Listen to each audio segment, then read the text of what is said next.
Hi, everyone. Thanks for downloading the podcast of Sandbox Radio Live. This episode, Something Wicked This Way, was recorded on October 1st, 2012 at West of Lennon in Seattle, Washington. You can catch up with prior episodes in iTunes or by visiting us online at thesandboxac.org. And if you're in the Seattle area, make sure to come on out for our next live show on January 28th, Eye of the Beholder. And now, Something Wicked This Way.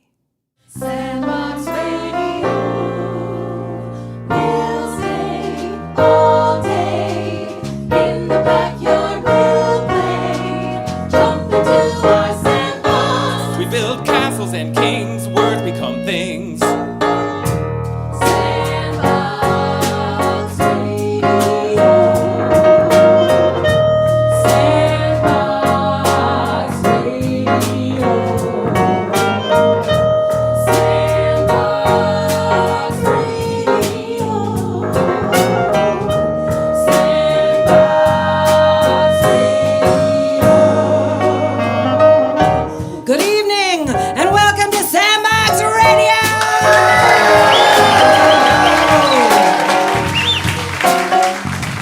Coming to you live from west of Lennon in Fremont, the center of the universe. In tonight's episode, new plays from Vincent Delaney, Scot, Augustson, Paul Mullin, and Emily Conbere.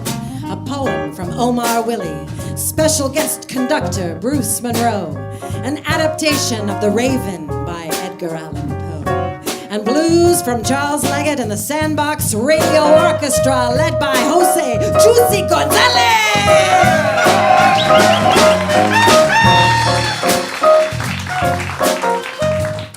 So, sit back and relax as we take you into the world of Sandbox Radio Live.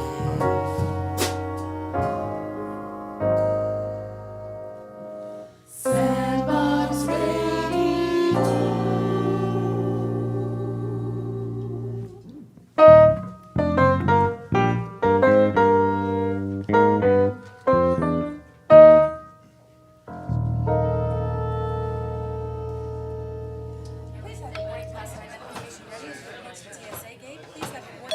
This'll just take a moment. You know it's awkward for us too. Not everyone thinks of that. You're doing a great job. Thank you so much for your help. Are you touching my junk? I'm sorry? You did. You touched my goods. Sir, I wasn't trying. I'm suing. You are so sued. I'm filming all of this. I didn't mean to Where's touch your her. supervisor? Oh, my flight is boarding. You are so lucky I have to get on a plane. I'm putting this whole thing on YouTube. Flight 255 to Chicago, now boarding Echo 372. Backscatter by Vincent Delaney. Ma'am, is this your 4-ounce tube of shampoo? It's my daughter's. Ma'am, security protocols allow liquids up to 3 ounces. It's not even half full. It's almost empty. Ma'am, the TSA is unable to measure your personal liquids. Mama, is he taking my mermaid shampoo? Ma'am, please surrender the shampoo. You're joking. You're taking it from her? I want my shampoo! I want my Ariel shampoo! You're an evil man. You're perverse. Give me that. Please don't grab the shampoo. It's not yours. Is this how you get your pleasure? Rifling through little girls' purses? Is this your social life? Why did he take Ariel? Why? Because he's a despicable man who doesn't deserve children. Come on, sweetheart. Air France Flight 900 to Paris. We are closing the doors. I'm ready to push back. Hi. Sorry, I'm really rushed. I've got 2 minutes to board. Whoa, looks like 1 minute. Here, I've got my shoes off, belt too. Here you go, laptop open, liquids tucked in the Ziploc baggie, wallet, watch. Are we good? Tell me we're good. Oh my God, they're calling my flight. Sir, is this your nose hair trimmer? What? Is this your nose hair trimmer? Yes, go ahead, pull that out, embarrass me. It's fine. Can I go? Sir, you understand that no sharp-edged instrument is allowed past the TSA checkpoint? I'm gonna need that. My nose hairs grow, okay? They grow quickly. There, it's out. The entire line knows something disgusting about me. Are you happy? And it's called a grooming shear. I'm sorry, sir. I'm really gonna need to trim my nose hairs, please. Sir. Fine. Take it. I was just gonna use it to crash the plane. Hey, retard, I'm flying first class. They give you knives with your steak. I could disembowel my seatmate over dinner with the weapon supplied on board, and you're taking my nose trimmer? Great. right. Toss it in the garbage, along with the drinks and the lotion and the breast milk, which means you don't really think any of it's dangerous, because if you did, you wouldn't just toss it in the trash. So what this really is justifying your own useless life with a made-up job that makes you feel important. Am I right, people? Am I? Would you excuse me? Stanley, you're on duty. What are you doing in here? I can't do it. I can't do it. They're so mean to me. Are you cranking my chain, son? What kind of a TSA officer are you, boy? I can't do this job. I can't do this job. It's wrong. Stop the damn sniveling. You are an American hero. Now get out there and act like one. I don't want to touch their things. I don't want to feel their bodies. I am unclean. So you want the terrorists to win? No. Do you hate America? No. Do you love Al-Qaeda? No. We are saving this country, and you're whining like a dog that needs putting down. I am losing my humanity. Fine. I'll put you on the backscatter. Now get out of my sight. You're making me sick.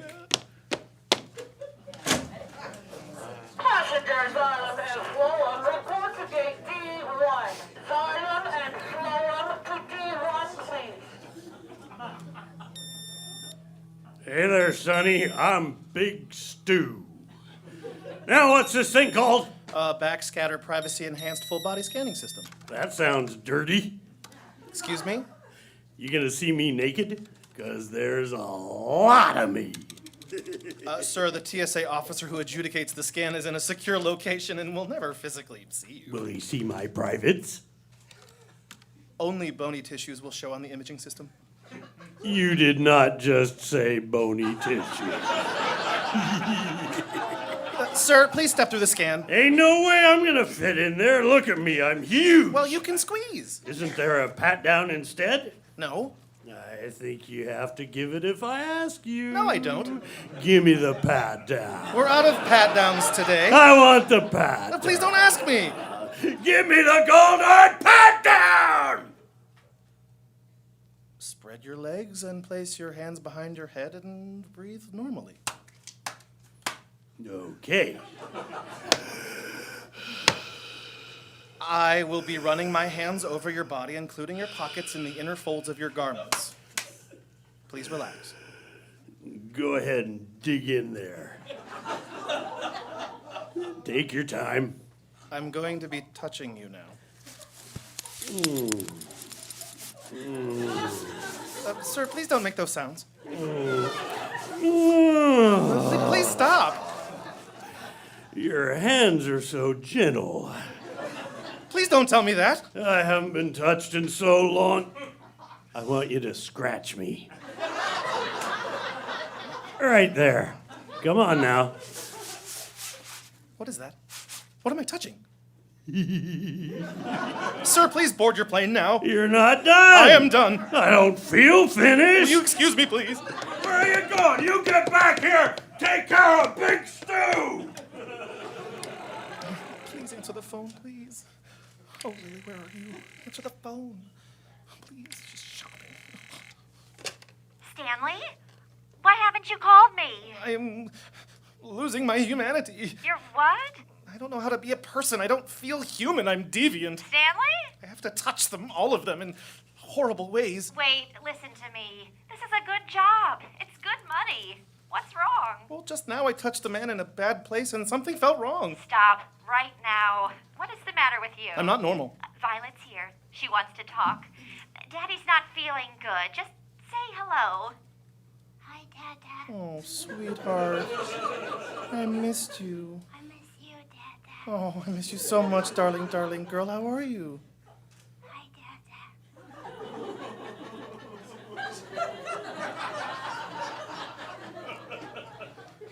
I'm afraid that's all you're gonna get from her. Oh. She's so excited. We're flying there tomorrow. You're coming here? You need to get it together. For her. You need to get calmed down. Oh, don't come. There's something wrong with me. You have a family. We love you. Don't you want us? I have to go. They're moving me to the imaging room. See? That sounds nice. The imaging room. Close the door, quick. Where are we? We're right behind the checkpoint. The passengers walk right past us and don't even know. Check this out. Oh my God. As you can see, the screen shows way more than we tell the public. You can see everything. Total D-cups. I think they're naturals. See how they just hang there? She looks naked. Totally. The hot chicks go on a special flash drive for TSA parties. We're supposed to erase those images. Just the ugly ones. Whoa. Feast your eyes, Stan. I am married. I am not looking at that. She has a weapon in her cleavage. She does? Where? Fooled you. Oh, you made me look! God! That's the cool thing. You have to look. It's your job. Want to know the best part? Watch this. Hi. Have a great flight. Excuse me? Just have a great flight. Do I know you? No, but I know you. That's her from the scanner. They walk right past us and they don't even know. Look at her jiggle, man. This is shameful. I believe in Homeland Security, not this. This is a violation. Oh, my God. She just winked at me. I gotta go, Stan. Oh, don't leave me here. Later, dude. Keep an eye on the goodies. I am looking for contraband. I am looking for plastic explosives. I am not looking at breasts. I am not looking at legs. I am looking at... Oh, my God. What the hell is that? She slapped me. I don't freaking believe it. I'm so friendly.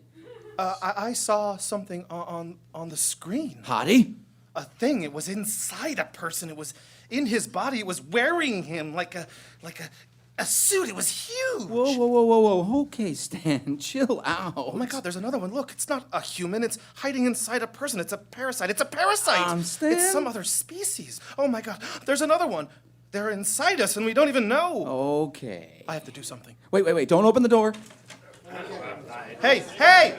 Excuse me? I know what you are. I saw. You are not a human being. You are a parasite in a human body. You look like a woman, but you're not.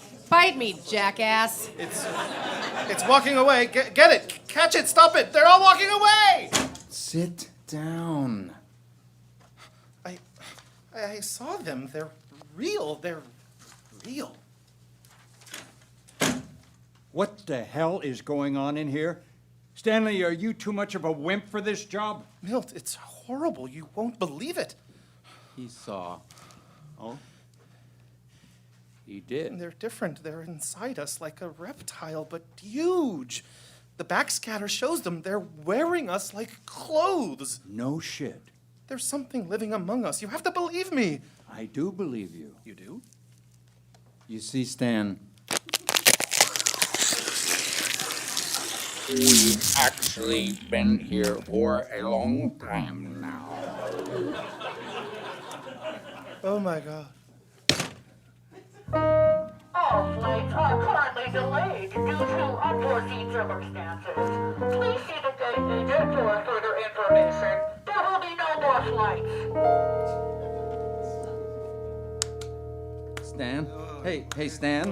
He's waking up. Oh, my head. Hey, it's okay. Just breathe, okay? Oh, what happened? You lost it, son, and it's my fault.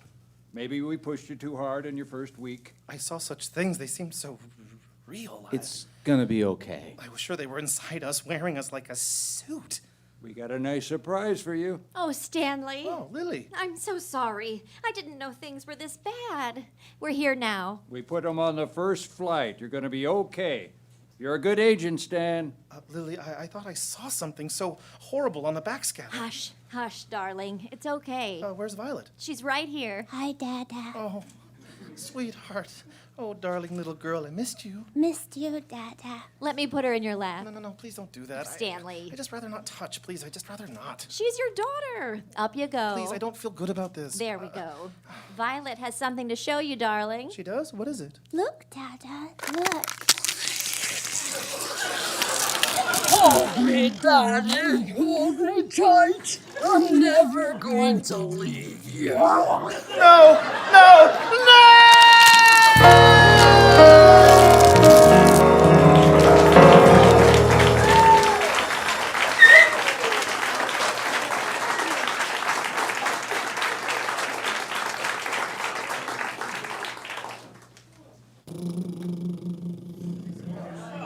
I'll holler at y'all tomorrow, though. You might not even see me tomorrow. Where you gonna be at?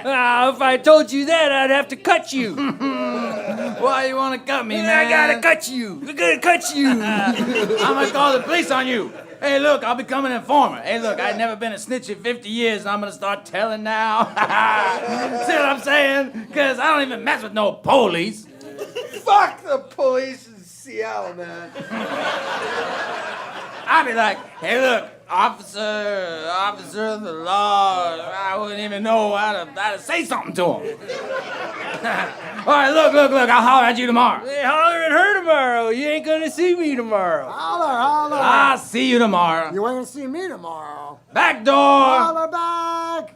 This message brought to you by the back of the 358 bus to Aurora Village. The 358, Seattle's first choice in mobile dangertainment. All conversations guaranteed overheard on the back of the 358. Names and identities withheld to maintain fabulousness. The back of the 358. Back door.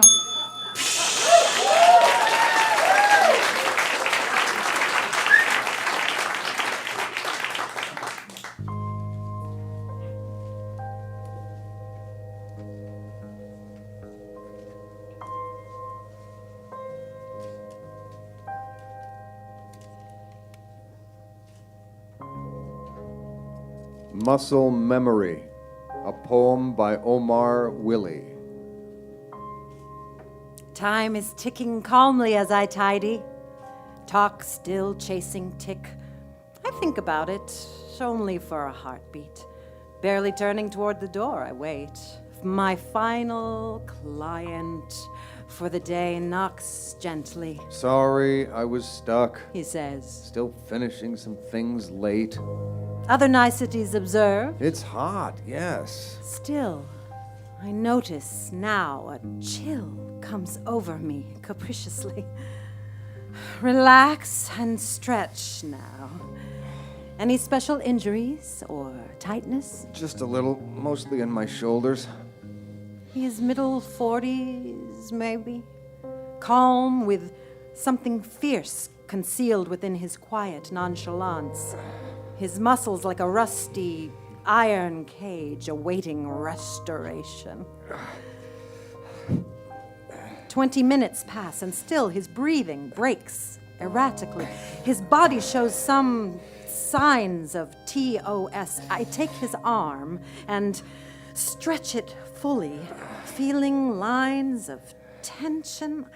I have never felt such strained resistance. May be difficult, I say. No matter. Do whatever you must do. He murmurs. You're the therapist. I trust your judgment. Thumb now pressed against the trigger point for myofascial release, and then I slip.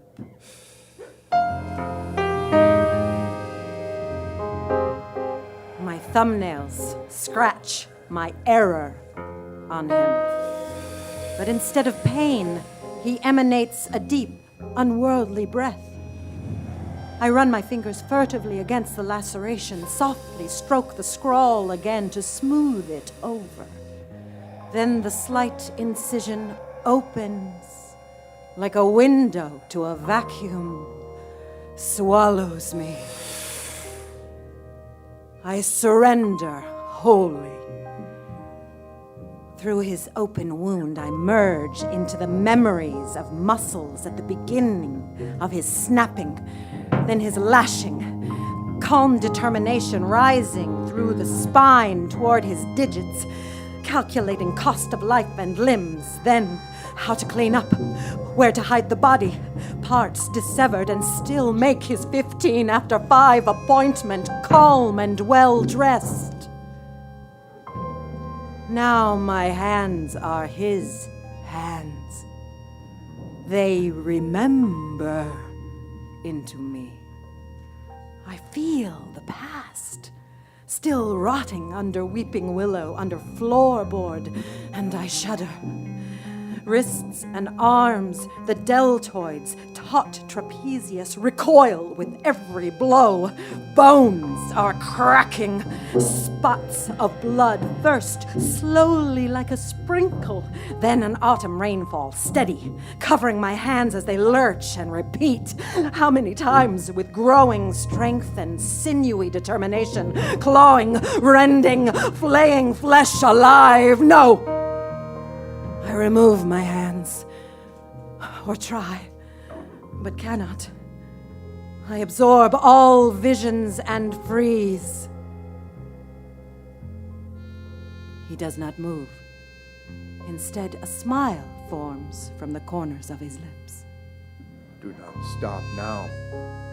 When there is so much more to see yet, then why not look, if you please, madam? Cyrano. You've read it.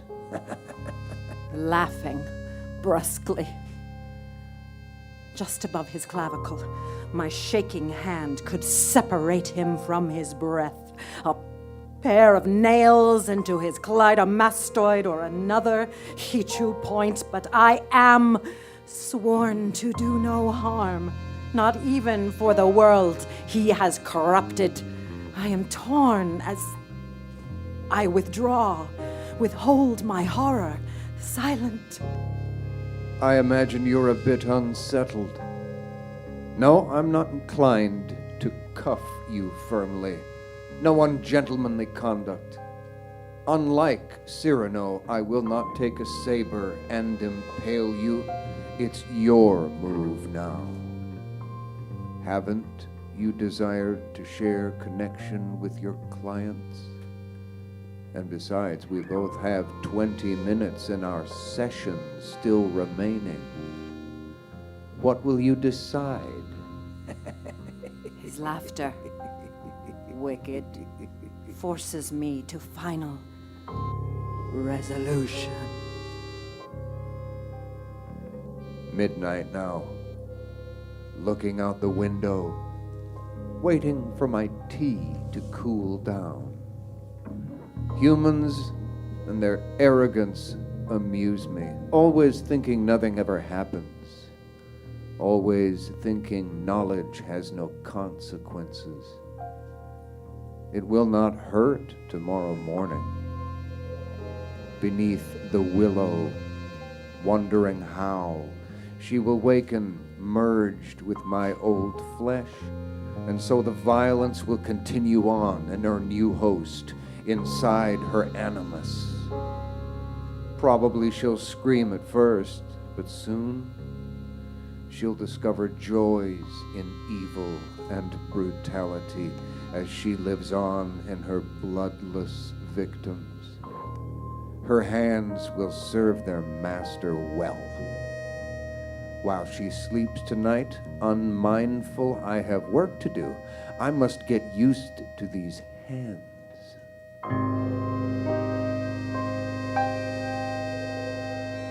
Tea time now. Tomorrow I have clients in the morning. I'll check her calendar.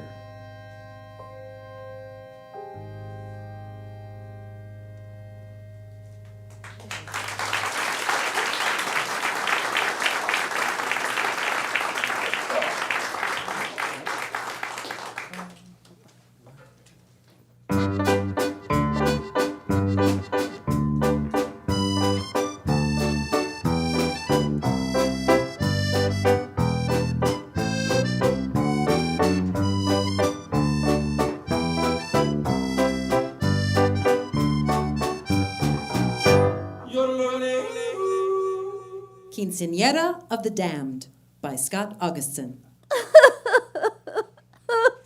Guten Tag, Clara. Hello, Liesel, my friend. Clara, you have been crying of the tears. A little. Clara, why? I am the unhappiest girl in our whole village. This village here high in the Austrian Alps? Why, Clara, why? Well, you know that when I was just a baby, my mother died. Yeah, so sad. Then, when I was 6, my father left me with my aunt. Yeah, your aunt who has the wooden leg and fought so bravely in the war against the Hungarians. Yeah, father left me with that aunt and went to South America. And no one in the village thought he would return. They thought he would drink himself to death with strong Peruvian jungle beer. But he did come back, and with a new wife, my stepmother. Yeah, Rosalita del Flores, who has such a gay laugh. And then later, my father died of the rinderpest. And now, my horrible, horrible stepmother has told me a terrible thing. Oh, is she sending you to a harsh boarding school where you'll be made uncomfortable by the attentions of the Belgian headmistress, who smokes cigars and reads Goethe? Worse than that, Rosalita means to give me a quinceñera. What the hell is that? A fancy party for a girl who turns 15. In this village, we celebrate 16 with un Catholic mass, un sacerdote. I tried to tell her that, but she just laughed in her gay manner. Oh, I will be the fool of the village, and Gunther will never love me. Oh, here comes that Latin witch now. Auf Wiedersehen.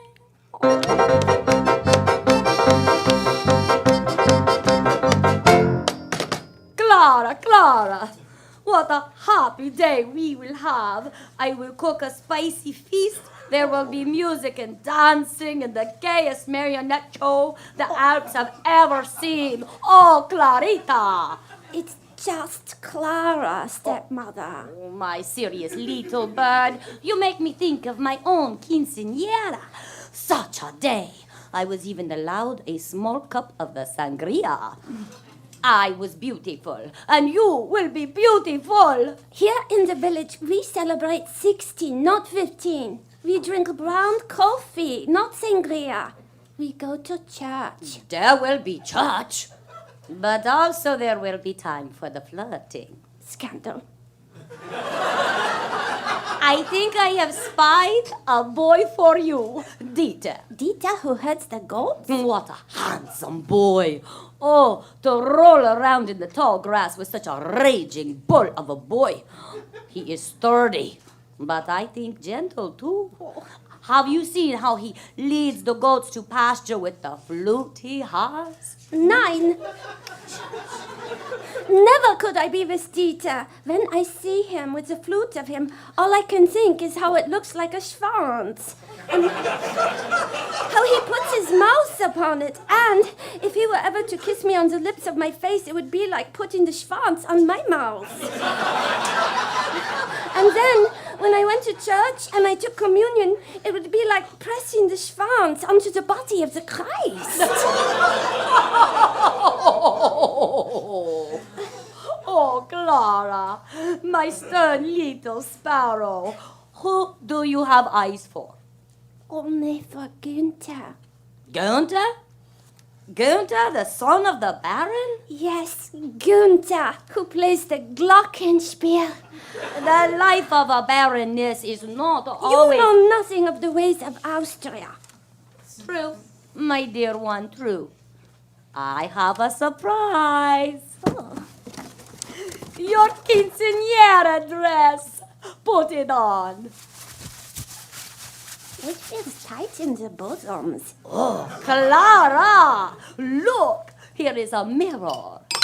Oh, so many colors. I look like the clown or the gypsy or the whore who walks on the riverbank whistling to the boats that go by. Gunther will think I am a crazy clown gypsy whore. No. No, Clara. You will look beautiful. And think how he will look when you twirl on the dance floor. Dancing? Oh, no. See, dancing. Every quinceañera has dancing. You will dance with everyone in the village, starting with the oldest.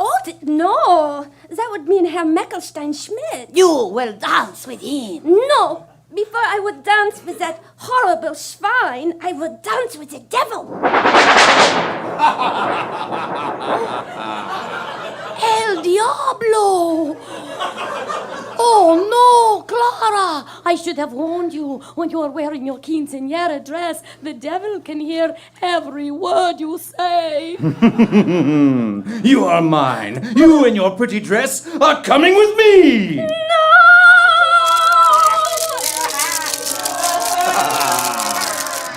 Oh, welcome to your new home, Clara. Oh no! The halls of hell! Who are those hideous monsters? Those deformed freaks! You, in about 5 years? Oh, let me go! There is something every new girl must do. What cruel and brutal humiliation awaits me. Oh, Clara, all you have to do is dance for me. Dance? Mm-hmm. Dance. Does your band know the waltz of the little kittens? The waltz of the kittens. It is the only dance I know. Sweet child, once you put on these red shoes, your feet know every dance in the book, including my favorite, the tango of the rabid she-wolf. No! No! And then, Liebchen, your quinceañera dress shall become your wedding gown. I am to be your wife? You are to be one of my wives. One of my many, many wives. You see, every girl who is selfish or ungrateful, every girl with a vinegar tongue and a belly full of sass, every girl who does not appreciate her quinceañera becomes my bride. Oh no! Oh yes. Take a minute and freshen up, and then the dancing shall begin.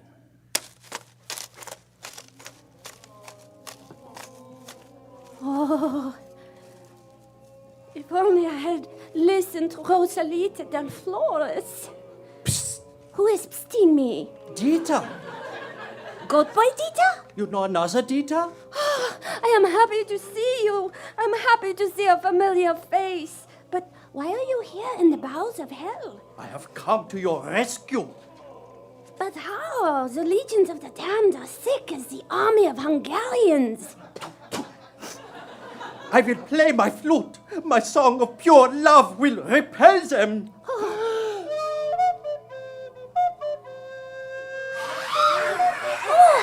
Look! The vile monsters shrink back in horror. Quickly, through this passage. Stop her! My holy angel! Stop her! Keep playing!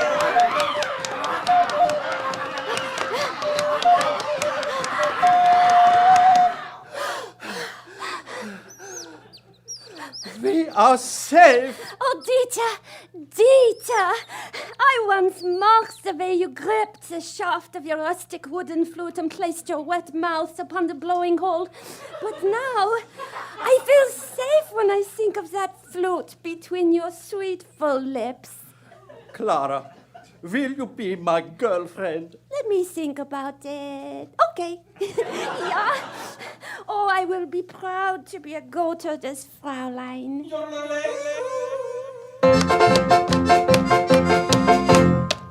Clara, you are safe. Oh, Rosalita del Flores, I'm sorry I was hateful. I am just happy to see you. If you are happy to see me, where is the tinkling laugh of you? Oh, my dear rabbit, I traded away my laughter to send Dieter below to find you. Oh, no. You will just have to laugh for the both of us. Yes, I can do that. We will work on that. Rosalita? See my pumpernickel tortilla. Can my first dance at my quinceañera be with you? See, Clara dear. See.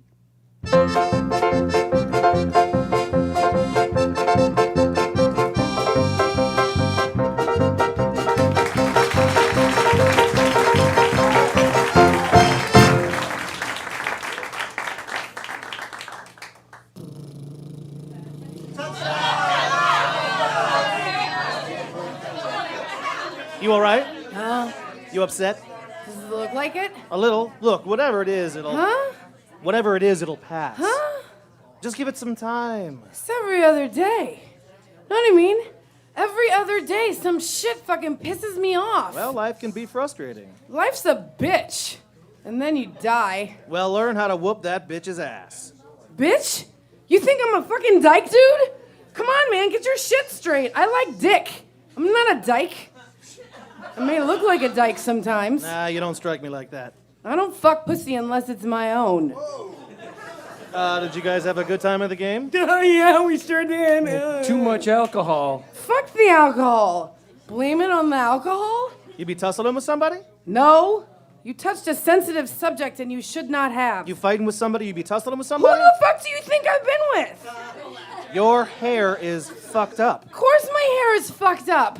Any female on this bus knows once you get mad, you get like... You know what I mean? I don't give a shit. I don't care whether I look crazy or not. I'm drunk from mad. Drunk and mad? That's a bad combination. Sure is. Sure the fuck is. Why are you mad? Oh, don't get me started. Don't get me started on the bus of saying that. Come on, please. I'm in the fucking middle of Seattle. Don't get me started. And now you're fucking with my emotions? What the fuck's up with you? This is the 16 to Northgate. This is the 16 to Northgate. Shit, this is the wrong fucking bus! This message brought to you by the back of what you thought was the 358 bus to Aurora Village. The 358, Seattle's first choice in mobile dangertainment. All conversations guaranteed overheard on the back of what you thought was the 358. Names and identities withheld to maintain fabulousness. The back of the 358. I'm getting the fuck off this bus.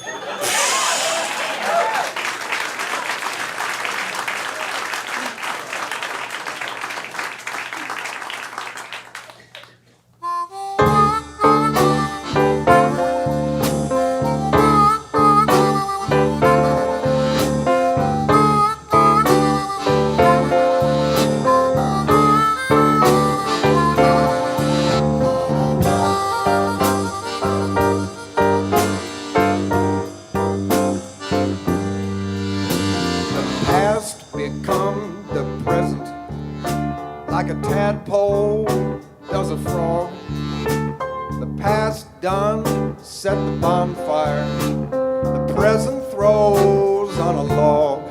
The past, it trickles high up, just like a river source. And you can feel the present in its downstream current's force. And it hums, it's a mighty river hum.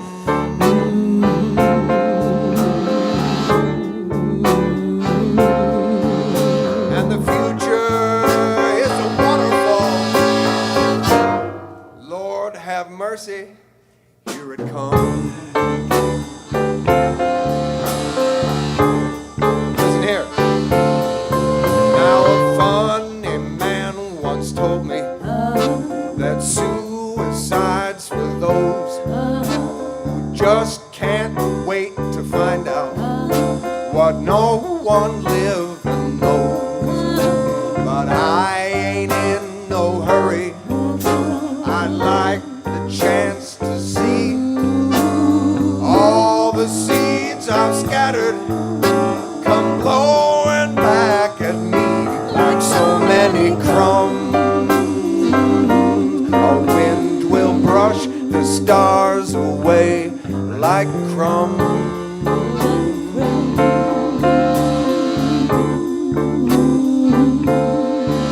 Yes, the past become the present. Lord have mercy, here it comes.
light that shines from stars, shone so long ago that by the time it gets here, we don't even know if those suns are still there or is it done.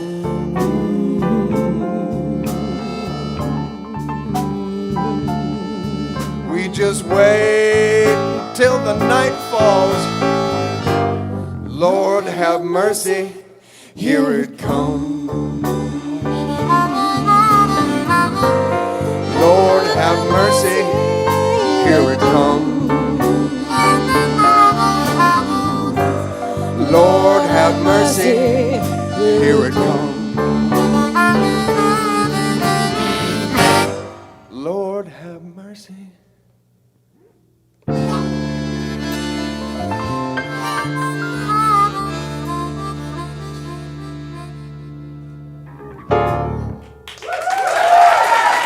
All right now, give it up for Charles Leggett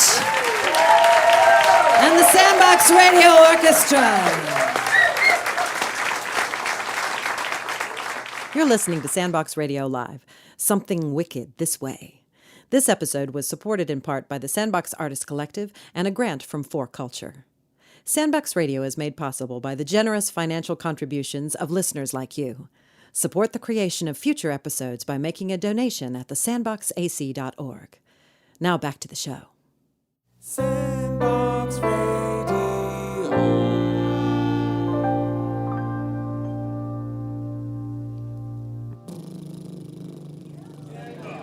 Oh, son of a bitch, where the fuck are we?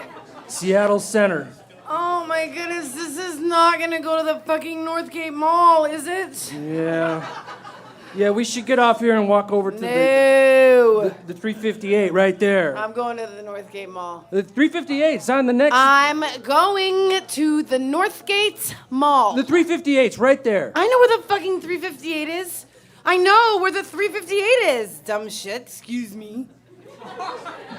I know where I'm going. The 358, it's right over there. Fuck off. The 358. I fucking hate this bus. The 358's right above. I'm not taking the goddamn 358. It goes right where we're going. I'm not taking the 358. Fuck Aurora. I'm not doing it. If you want to go home, you got to take it. I ain't going home. Fuck off. I don't even know what you're ticked off about. Figure it out. I mean, what are you so mad about? Obviously, we need time to be not with each other. Yeah, I'm gonna leave you in downtown Seattle. You got my shirt, and I'm not leaving without a shirt. Come on. I'll give you my shirt. I don't give a fuck.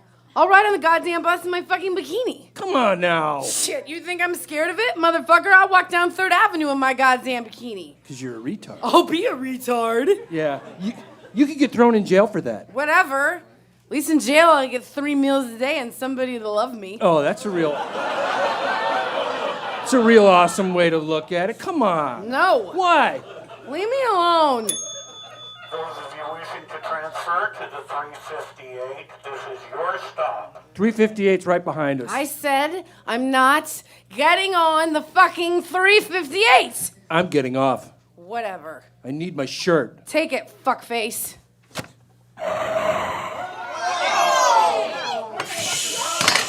Say goodbye, Sasha. Read the finger, fucker. Leaving me without a shirt on the fucking bus? I'm in my fucking bikini. Fuck. Fuck. Fuck! What a dick, dude. Don't look at me. Don't look at me. Oh my god, I'm fucking bare naked on the bus. This message brought to you by the back of what you thought was the 358 bus to Aurora Village. The 358, Seattle's first choice in mobile dangertainment. All conversations guaranteed overheard on the back of what you thought was the 358. Names and identities withheld to maintain fabulousness. The back of the 358. Fuck Aurora. I'm not doing it.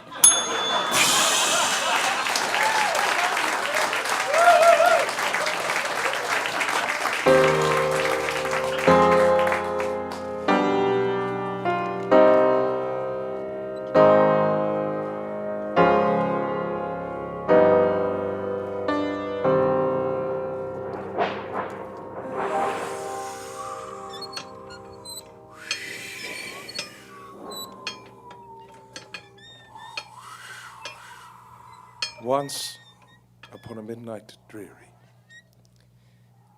while I pondered, weak and weary, over many a quaint and curious volume of forgotten lore, while I nodded, nearly napping, suddenly there came a tapping, as of someone gently rapping at my chamber door.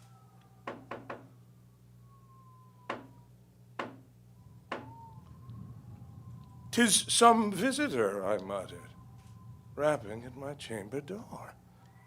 Only this, and nothing more.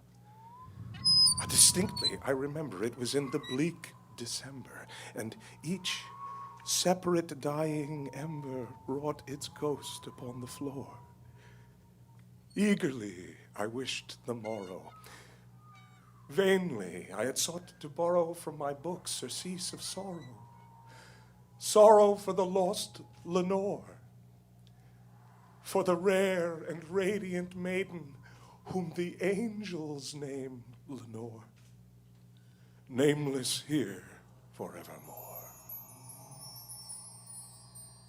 And the silken, sad, uncertain rustling of each purple curtain thrilled me, filled me with fantastic terrors never felt before. So that now, to still the beating of my heart, I stood, repeating, "'Tis some visitor entreating entrance at my chamber door. Some late visitor entreating entrance at my chamber door. This it is, and nothing more." Presently my soul grew stronger, hesitating then no longer. "Sir," said I, or "Madam, truly your forgiveness I implore, but the fact is I was napping, and so gently you came rapping, and so faintly you came tapping at my chamber door, that I scarce was sure I heard you. Here I opened wide the door. Darkness there and nothing more.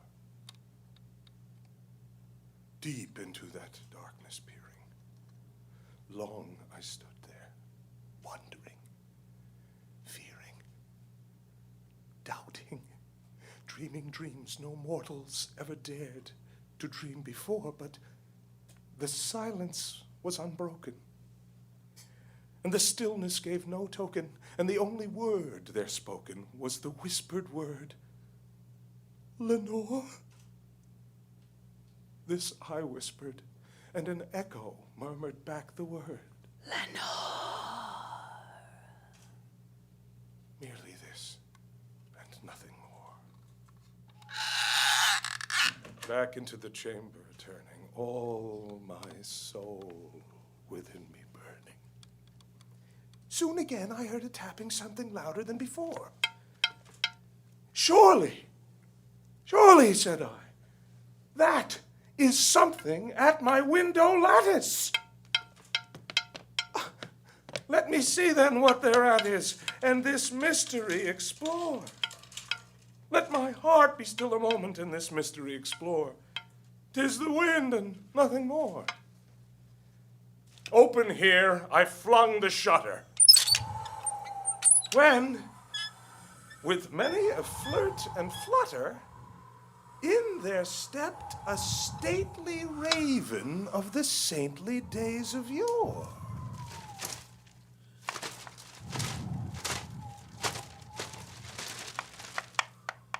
Not the least obeisance made he.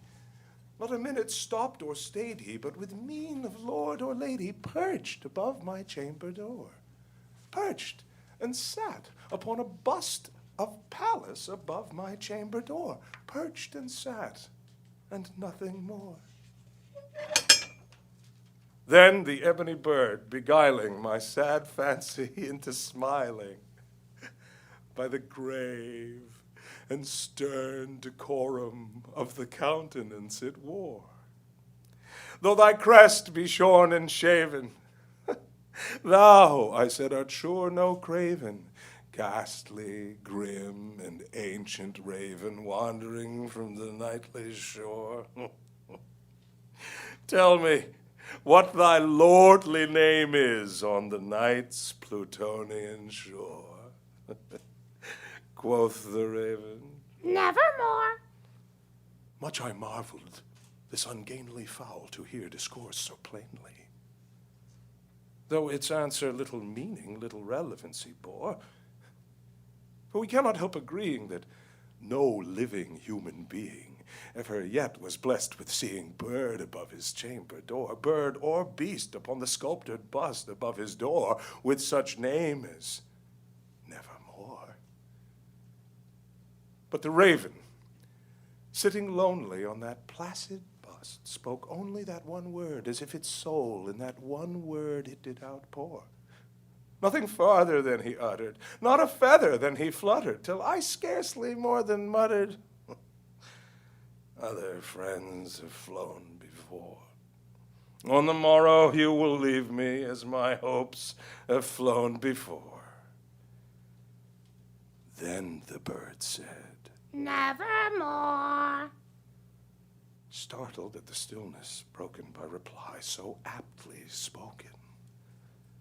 Doubtless, said I, what it utters is its only stock and store, caught from some unhappy master, whom unmerciful disaster followed fast and followed faster, till his songs one burden bore, till the dirges of his hope that melancholy burden bore, of nevermore. But the raven, still beguiling my sad soul into smiling, straight I wheeled a cushioned seat in front of bird and bust and door. Then, upon the velvet sinking, I betook myself to linking fancy unto fancy, thinking, what this ominous bird of yore, what this grim, ungainly, ghastly, gaunt, and ominous bird of yore meant in croaking nevermore. This I sat engaged in guessing, but no syllable expressing to the fowl whose fiery eyes now burned into my bosom's core. This and more I sat divining, with my head at ease, reclining on the cushion's velvet lining that the lamplight gloated o'er, but whose velvet violet lining with the lamplight gloating o'er she shall press, oh, nevermore. Then methought the air grew denser, perfumed from an unseen censer swung by seraphim, whose footfalls tinkled on the tufted floor.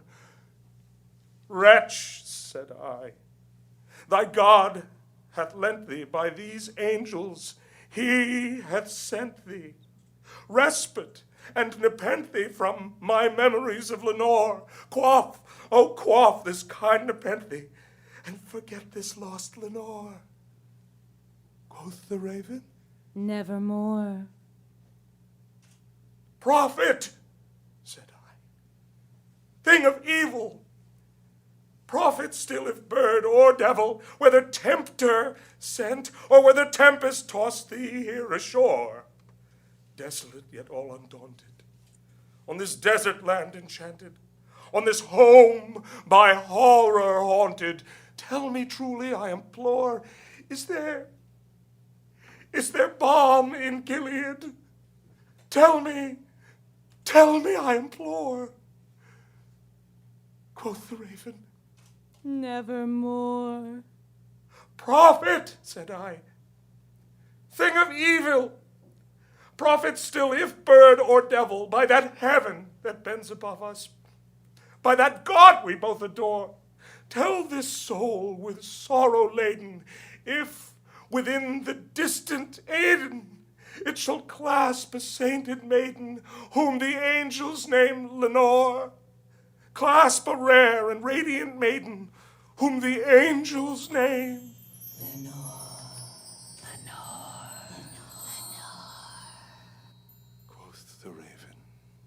Nevermore. Be that word our sign of parting, bird or fiend, I shrieked, upstarting. Get thee back into the tempest and the night's Plutonian shore. Leave no black plume as a token of that lie thy soul has spoken. Leave my loneliness unbroken. Quit the bust above my door. Take thy beak from out my heart, and take thy form from off my door. Quoth the raven, Nevermore. and the raven, never flitting, still is sitting on the pallid bust of Pallas just above my chamber door. And its eyes have all the seeming of a demon's that is dreaming. And the lamplight o'er him streaming throws his shadow on the floor. And my soul from out that shadow that lies floating on the floor shall be lifted nevermore.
I'm a Markheim, a sort of angel, but not the sort with wings and a harp and a halo.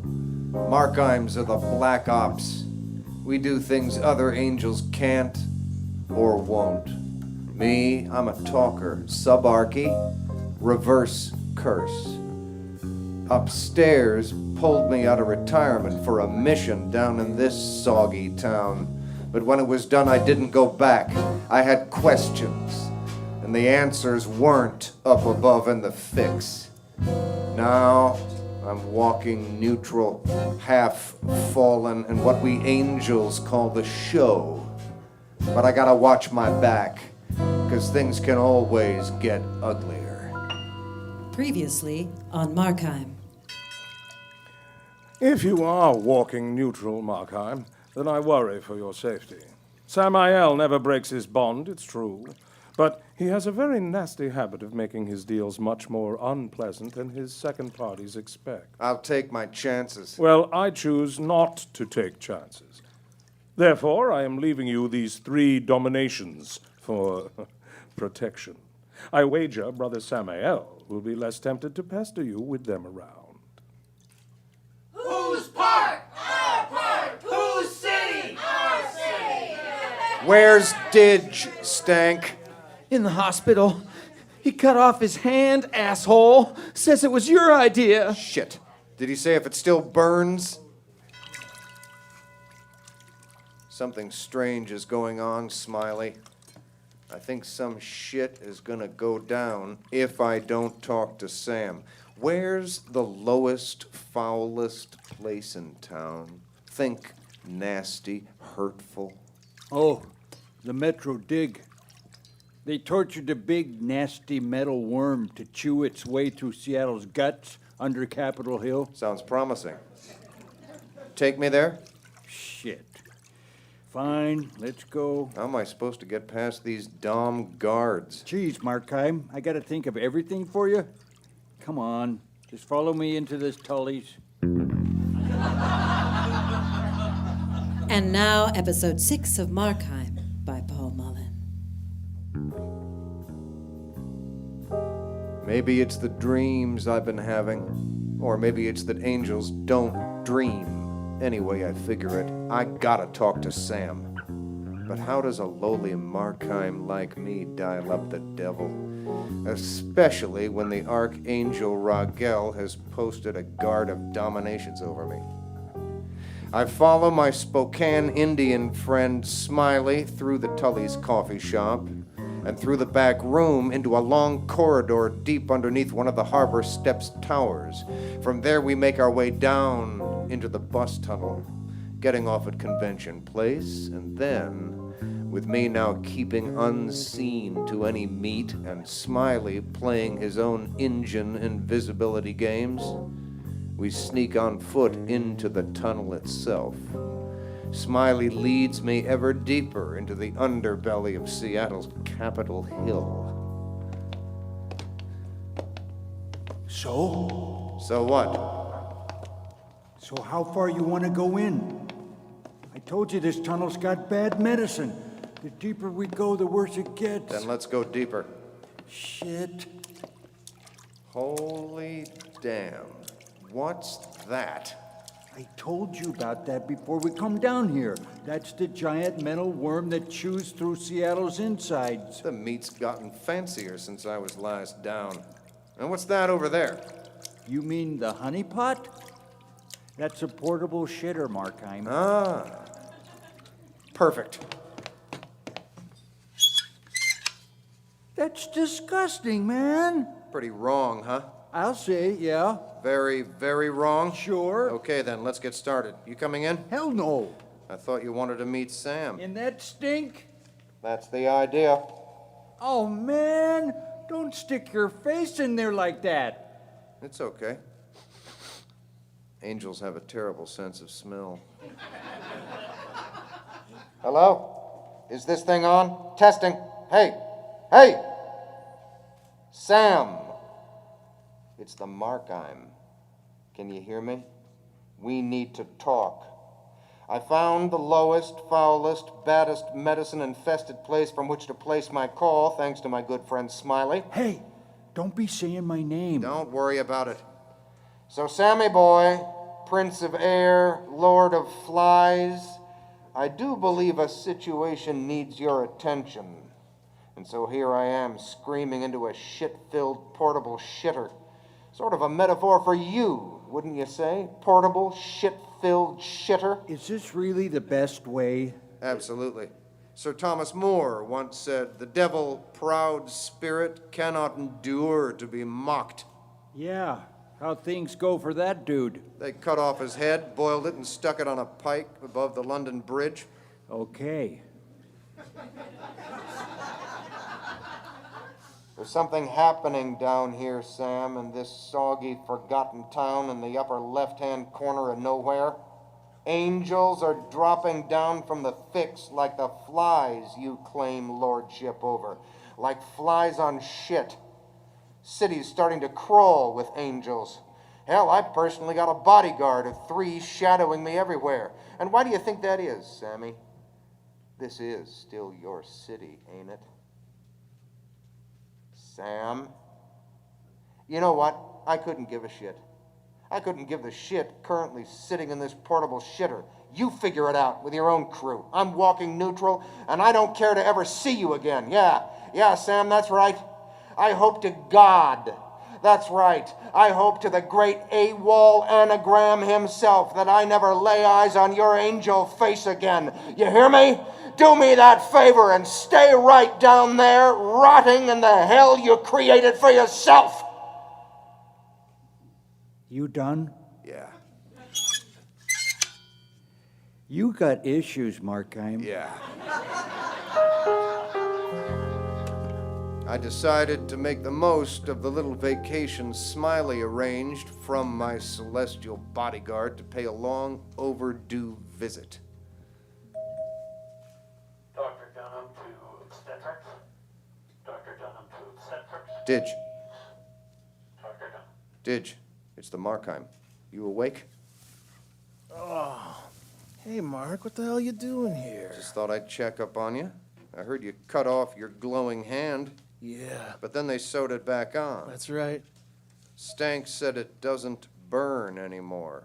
No, that's bullshit. It still burns, never stops. But now it's so clear, like pure vodka or holy water or something. Cold. Like the whole hand is somewhere else. Somewhere beautiful, crisp. I'm not worthy of this pain, or I didn't used to think so, but now I know I am. Veronica says so.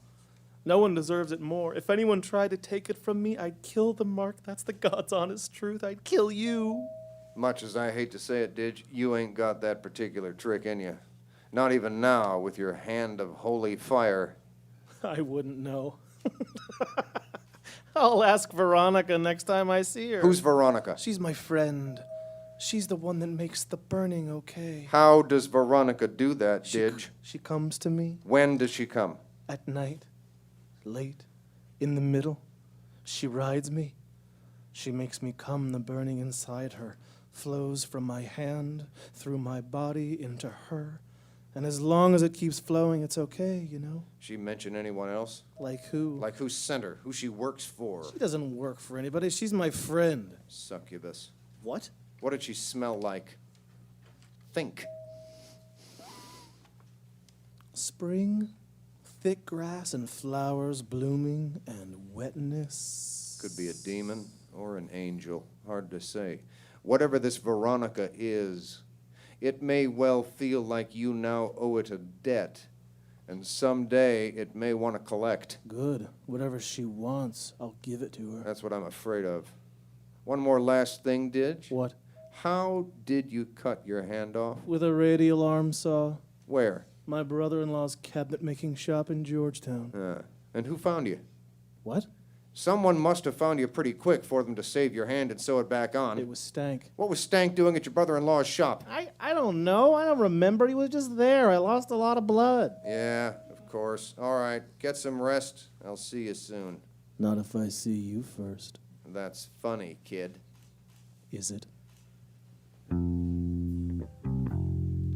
Well, that's just great. Kid goes to the perfectly reasonable trouble of chopping off his hand, only to get it sewn back on, and now someone or something is trying to get its hooks in him. Why? With the Regel's doms guarding the harbor steps, I gotta find some new stairway to sit and think. For now, Freeway Park. It ain't ideal. Too boxy and claustrophobic. Too many juggalo kids looking for trouble and too many blind angles for them to find it. Hello, Markheim. Remember me? Think so. Demon choker, name of Mara, right? That's right. Wasn't sure at first. Hard to recognize you without the cowardly ambush. Didn't think that was necessary. Didn't you? Shall we cut to the chase? And which chase is that, doll? You got a message for Sam? You can give it to me. Oh, can I? What's your problem, Markheim? I'm showing restraint here. Whose restraint, your own or Sam's? No clever comeback? Speak up. I said speak up, choker. No? Well, whatever you do, don't touch yourself. What? Don't put your hands on yourself. What? Don't push them down and then glide them up, feeling everything in between. Right. And don't reach them up to your beautiful neck. Oh. What's happening? Why is your face glowing? I wouldn't know. I don't glow. Now do me a favor, and this is very important, Mara Demon Choker, with your beautiful strong hands on your own beautiful long neck like that. Whatever you do, don't squeeze. You don't think there was a Markheim in the room with Judas at the end? Now believe this, if you believe anything, you sexy pile of sulfur. Sam loves you. Sam's not in love with this world or with his hopes of heaven regained. He loves you and all his demon horde and wouldn't ever betray you for a single moment in the presence of, say, Sar Iaphiel, Archangel of Truth. The fall is irrevocable. Sam can never go back. None of the fallen can. Who told you that? Oh, probably Sam, right? Probably told you that angels are like demons and can never fall back up. Here's what strikes me funny about that. How come they still got wings? And you lousy demons got nothing but the crisp and the occasional ticket to the show. But... Shh. Don't squeeze. You don't think there was a Markheim with the kid in the wilderness? Oh, sure, everyone says it was Sam, but think about it. That's Markheim work. Now listen closely, darling Mara. The last thing I would want you to do is squeeze so tight that you choke your own damned soul down to the crisp. But should you do that against my better advice, then do me a little favor when you get there. Tell Sam I talk to him or nobody. Okay? Because like he and you both reminded me recently, things can always get uglier, right? Now, whatever you do, don't squeeze hard.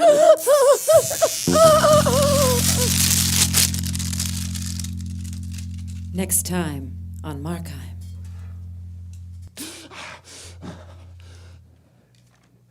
My eyes pop open. My heart is thumping.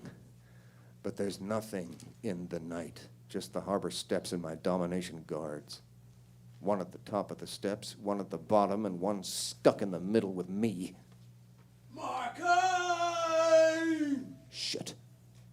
Hello? Anybody home? Who's that? Aren't you going to introduce me to your friend?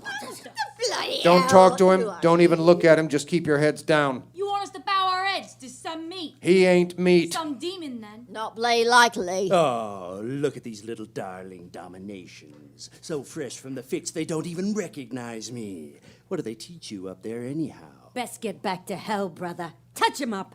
Ooh, this one's spicy, Markheim. Is she your favorite? She'd be mine. These things are full of juice, you know. Just have to open them right.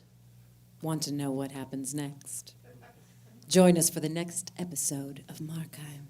Go to hell, crisp trash. I can't go to hell, sister. I am hell. Now give us a kiss.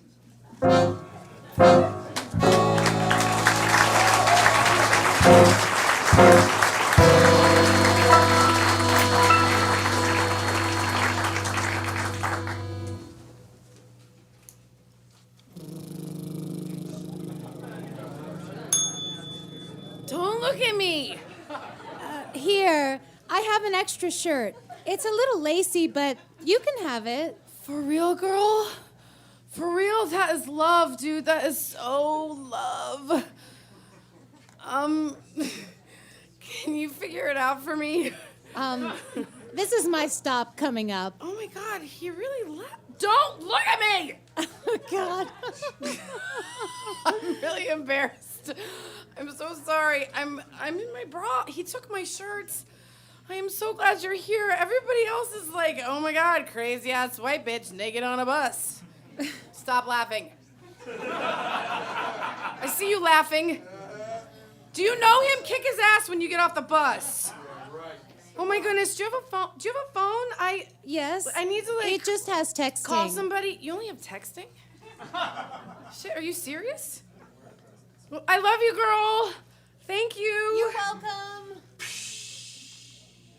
Fuck, she didn't even figure it out for me. I'm fucked. I'm so fucked.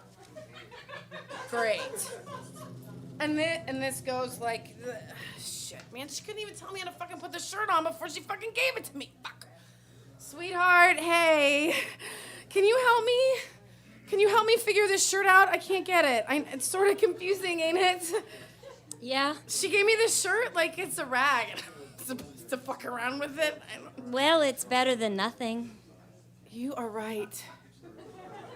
You're very, very right. Oh my God, can you believe this shit? Thanks. You're very unusual. Oh, no worries. No, a lot of people in Seattle really don't do this shit. It's nothing. Oh, please. Like at Torchlight Parade, I'm sorry to say, I got busted in the face, and my whole face was swollen, and I went up to everybody, and nobody helped me. This message brought to you by the back of what you thought was the 358 bus to Aurora Village. The 358, Seattle's first choice in mobile dangertainment. All conversations guaranteed overheard on the back of what you thought was the 358. Names and identities withheld to maintain fabulousness. The back of the 358. Every other day. Every other day, some shit fucking pisses me off.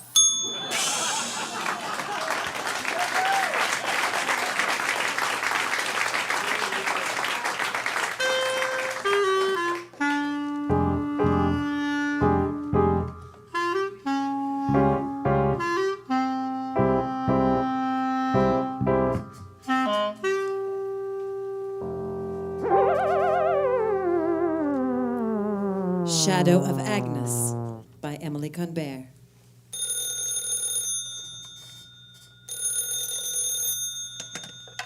"911 emergency." I need her to take this voice and muffle it with her own breath. I need her to stuff my throat full of sweaty nuances, to make it hot in there and scratchy. I'm sorry. I need her to sort things out, definitely. I need it sorted and folded, and then I need her to put it away. Get rid of it. Is that the guy? What guy? Didn't Agnes talk to you about this guy? No, she did not. I need her to take a bacterial tone with me and put it in my ulcer. Is what I need her to do. Sir? The guy with the needs? What I need Is her that the guy with the needs? What I need her to do is... Sir, where are you located? I need her to come over here and Sir, please, where are you located? knit me a love fest. I need her. It is the guy with the needs. Get a location. I can't. Keep him on a little bit longer and we'll trace him. I need her to trace me. 20 more seconds. I need her to trace me and put me in a museum. Where are you? I need her to come find me. We'll trace him and then we'll go find him. Sir, do you want us to find you? I need her to find me and then to hold me. I need her. 10 more seconds. Sir, have you tried to find yourself? Sir, you must try to find yourself until we get there. 6, 5. Sir, I need you to find yourself. Does he hear footsteps? Sir, do you hear footsteps? Sir.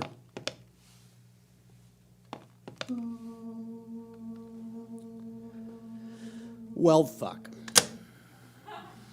You lost him. I lost him. Some of them just get lost. Agnes did not talk to me about this guy. She did not talk to me about this.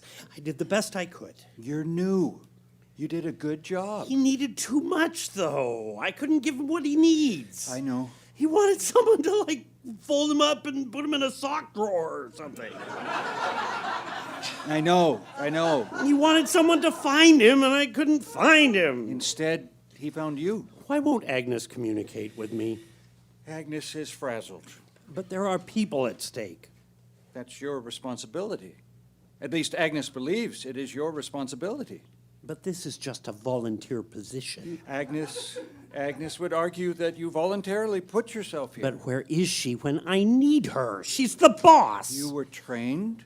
She had her assistants train you for a very long time. I've never even met Agnes. She wasn't at the interview. She knew of you from hearsay. From whose say? Who said what about me? That's not for me to know. Only Agnes really knows you. Only Agnes really knows me. Deep down, yes.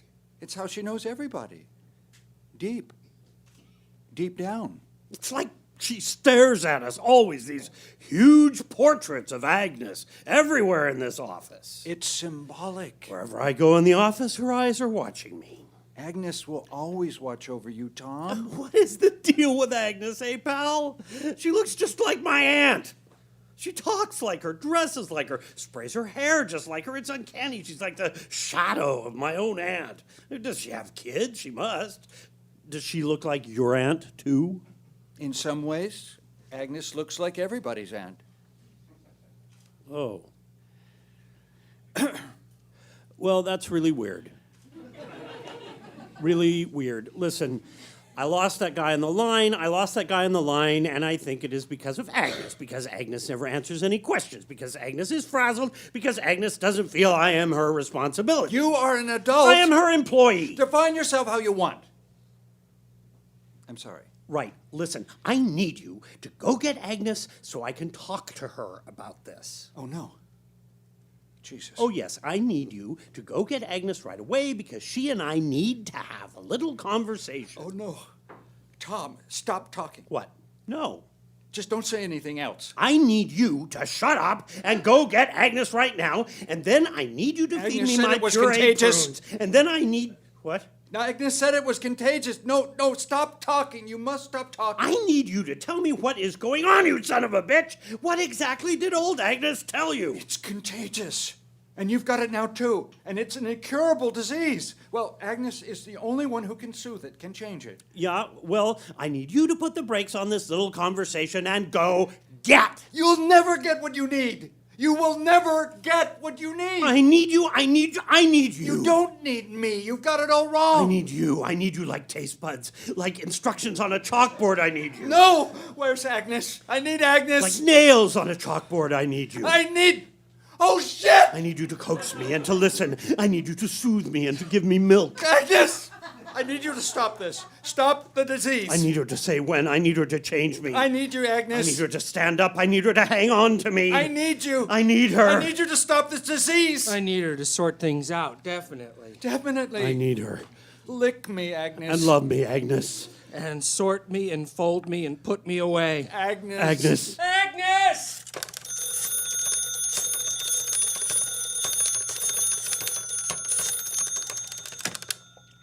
Emergency. I need her to stop the insanity and put it away. Yeah. Are you really in danger? Or are you just calling us? Are you chewing gum? Is she chewing? Agnes, they're calling again. Agnes! Oh, God. Oh, God. Oh, I'm sorry, Agnes. I'm sorry. I shouldn't have. Oh, God, the shadow of Agnes. Put goddamn Agnes on the line. I need you to put... I need her. Oh, Agnes. Agnes, I'm sorry. I know I shouldn't interrupt you during your soaps, but it's an emergency. Put goddamn Agnes. It's just that they're calling. They're on the phone again. Oh, Agnes, no, don't. Please, don't come nearer. Please, don't. Uh-huh. Okay, I'll tell him. I'll tell him. Just don't. God, the sound of your shoes are like deafening to my... Okay, I'll tell him. Your Auntie Agnes is coming for ya. Agnes is coming. I'm crying. She's coming down the... I can't stop crying. She won't stop staring. Yeah, she's still watching. Your auntie is coming for you down the hallway. That Agnes long, is long hallway that we all go through. She is coming for all of you. Your auntie is coming for all of you. She's gonna give you what you need, she said. I don't know what that means, but, Little baby, don't you cry. Auntie's gonna sing you a lullaby. she is gonna give you what you need, she says. Here she comes, she says. Here come old Agnes.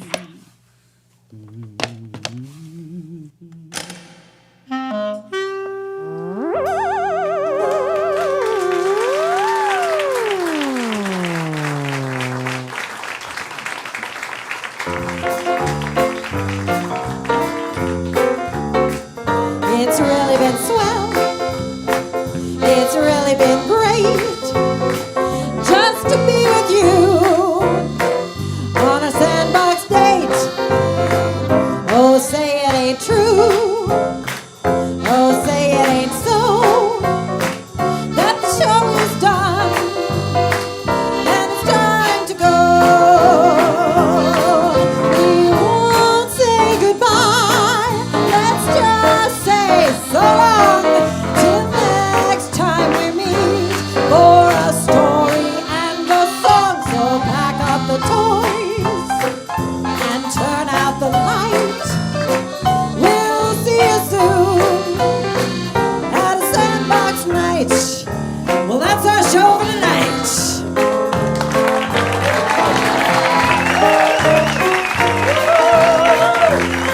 We'd like to thank A.J. Epstein and West of Lennon for having us. In tonight's episode, the Sandbox radio players were Megan Ayers, Eric Ray Anderson. Sean Bellier. Tracy Highland. Nick Kuhlman. Amy Love. Charles Leggett. Bruce Monroe. Todd Moore. David Natali. Peter Dillon O'Connor. Annette Tatongi. Catherine Van Meter. Richard Zyman.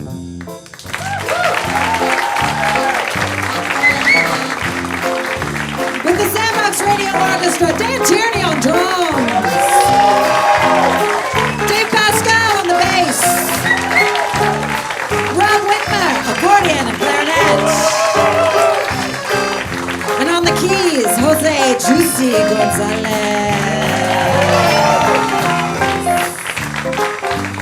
And I'm your host, Leslie Law. So, Catherine and Annette are bringing out some lyric cards because now's the time in the show and we'd love you to sing along. I think you know the tune. Ready? Here we go. It's really been swell. It's really been great just to be with you on a Sandbox day. Oh, say it ain't true. Oh, say it ain't so. That the show is done and it's time to go. One more time. That the show is done and it's time to go. That the show is done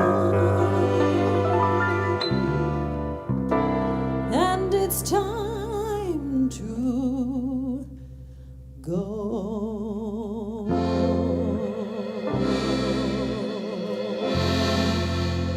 Good night.